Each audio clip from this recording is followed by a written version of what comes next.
I have been sitting here thinking about this team, and honestly, the uncertainty surrounding our squad is driving me absolutely insane. Today, a new projection just dropped that could shake up everything we thought we knew about the Philadelphia Eagles heading into the season. What makes this so wild is that despite the chaotic roster moves and the obvious questions about our offensive direction, the league is still placing us in the absolute top tier of the NFL. It feels like a massive gamble given what we witnessed last year. Please like and subscribe, then drop your name and city below. Let's get into it. Despite a disappointing playoff exit and the stinging departure of star receiver A.J. Brown, national analysts insist our Philadelphia Eagles remain a powerhouse heading into the 2026 season. ESPN's latest roster projections rank our team second in the entire NFL, trailing only the Los Angeles Rams. For those of us who have followed this team through every high and low, the history is clear. We have become accustomed to immense talent, yet we have seen that raw skill does not always translate into postseason hardware. The announcement arrived this week, placing us firmly in the top tier alongside the Seattle Seahawks and Buffalo Bills, a ranking driven by the defensive upgrades of edge rusher Jonathan Greenard and cornerback Rick Woolen, coupled with the promotion of Jihad Campbell. The emotional response across Philadelphia is predictably divided, ranging from cautious optimism to genuine skepticism. We are a fan base that demands results, not just projections based on reputation. This news hits us hard because it highlights the glaring gap between our perceived status and our recent struggles on the field. The truth is, while we appreciate the respect shown to Vic Fangio's defensive unit, many of us are fixated on the uncertainty surrounding the offense under first-year play caller Sean Mannion. We remember the frustration of last season all too well, and the idea that we are somehow stronger now feels like an opinion detached from the reality of our offensive line health and the unknown status of Saquon Barkley. While outsiders might see a championship-caliber roster, we see a team at a major crossroads. We know that talent on paper matters very little if the scheme cannot adapt to the challenges of a long winter. The reality is that we are looking at a roster built on the ruins of a failed championship window. After the disappointment of that early playoff exit and the departure of A.J. Brown, the front office is clearly gambling on legacy talent over fresh production. This cycle mirrors the late Andy Reid era, where the organization clung to veteran names long after their best seasons had passed. With Jalen Hurts entering a scheme shift under Sean Mannion, we have to wonder if management is ignoring the grim injury trends that plagued our offensive line during the 2025 campaign. Saquon Barkley, who commanded a massive contract despite a history of lower body issues, remains the ultimate X factor. If his durability dips again, our offense loses its primary identity. Behind closed doors, Nick Sirianni and his staff likely feel that shifting blame toward former coordinator Kevin Patullo gives them the necessary breathing room to experiment with this new look. They are banking on the idea that internal coaching adjustments can mask the lack of depth on the depth chart. It is a risky proposition for a group that has struggled to maintain momentum when things go sideways in the second half. Historically, when we double down on talent that is clearly past its statistical prime, we end up overpaying for past achievements rather than future success. The front office knows that if this high-stakes transition fails, the patience of the city will evaporate immediately. They are essentially betting the entire 2026 season on the assumption that individual brilliance can override a disjointed system.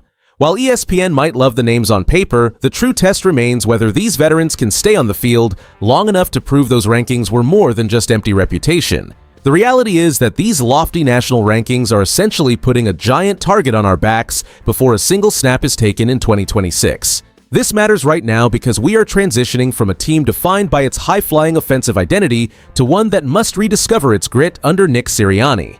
The immediate impact on our roster is palpable as the defensive front welcomes Jonathan Greenard and Rick Woolen, signaling a departure from our previous reliance on older veterans to a faster, more aggressive scheme under Vic Fangio. While the salary cap remains tight, the shift toward a more traditional, run-heavy approach under new play caller Sean Mannion forces us to accept that our success will no longer come through sheer aerial volume.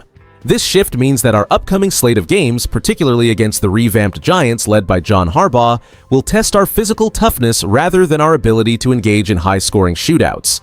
If we cannot establish the run early against these divisional rivals, the pressure on Jalen Hurts will mount quickly, jeopardizing our playoff standing in a division that is becoming increasingly crowded with tactical defensive minds.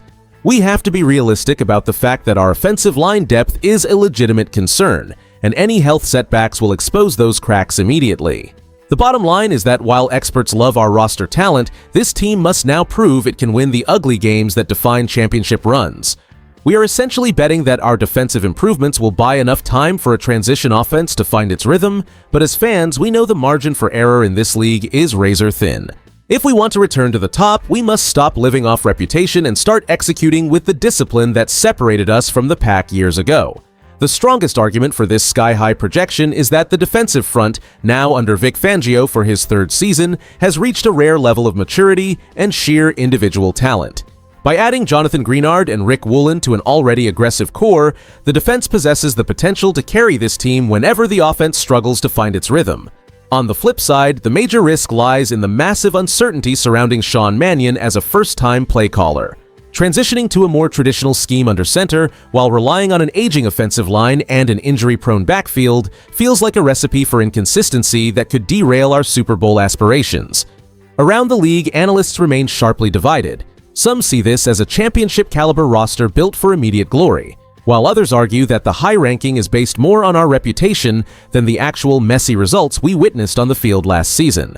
Other teams are watching us closely, wondering if our talent can overcome what many consider a questionable coaching setup. What nobody is talking about is the pressure now squarely placed on Nick Sirianni to prove that our previous failures were merely a temporary setback, rather than a structural decline in Philadelphia. The way I see it, talent usually wins out in this league, but only if the staff can stop overcomplicating things and let our best players work their magic. If we can stay healthy and Mannion shows some genuine versatility, this roster is absolutely built to be in the final conversation come January. However, if the scheme continues to clash with the players we have on hand, all this projected greatness will simply evaporate. I truly believe our championship window remains wide open, but the margin for error has never been thinner than it is right now. The bottom line here is that this franchise stands at a definitive crossroads where talent alone can no longer mask systemic inefficiencies. We are witnessing a clear mandate from the front office to maximize this championship window while we still have elite defensive depth. It signifies that the organization is doubling down on veteran reliability and defensive identity rather than gambling on unproven commodities. As Philadelphia Eagles fans, you should feel a cautious sense of optimism tempered by the reality that coaching transitions often lead to growing pains before they yield results. We have the roster to dominate the NFC, but the success of this season hinges entirely on whether Sean Mannion can modernize an offense that clearly lost its way last year. The expectation is excellence, yet we must be realistic about the risks inherent in an aging line and a shift in play-calling philosophy. It is a bold direction, yet one that demands accountability from Nick Sirianni from the very first snap. Think about it this way. If our defense plays to its potential and the offense simply maintains league average efficiency, we are legitimate contenders to hoist the trophy. However, we need to see genuine progress rather than just relying on the names on the back of the jerseys. I want to hear from you today. Do you truly believe that the offensive scheme change will unlock Jalen Hurts, or are we setting ourselves up for another disappointing early playoff exit? Share your honest thoughts in the comment section below so we can keep the conversation going. If you enjoyed the video, do not forget to like it and subscribe to the channel. Fly, Eagles, fly. I'll see you in the next one.